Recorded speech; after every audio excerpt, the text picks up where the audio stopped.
So I decided to keep my 2010 Toyota Yaris around. I'm going to use it like a utility car, a local car, a backup car. So in order to do so though, I've gotten used to all the modern things in the new cars, like the Android system or the CarPlay and whatnot, and everything else that comes with the Bluetooth.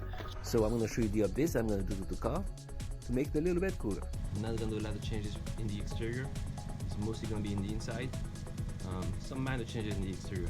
I'm going to leave it pretty much as is. What I'm going to do in the exterior pretty much is going to be the hubcaps. And then I'm going to add fog lights. So you can see the little fog lights there. And I'm going to add in a third heat receiver here. As you can also hear, the muffler is pretty much out. That's pretty much going to be it for the outside. So let's talk about the inside. Alright, so on the inside, what am I going to do? I'm going to be changing this head unit here. The radio is going to go. I'm going to replace it with like a head unit that allows me to transfer my phone, GPS and everything. Pretty much my Android Play is going to go right in there. Unit also comes with a backup camera, which I'm going to be installing.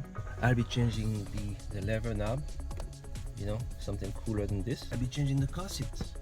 Not the car seats themselves, but I'll be changing the covers. The front and then the back. This is what the inside looks like now.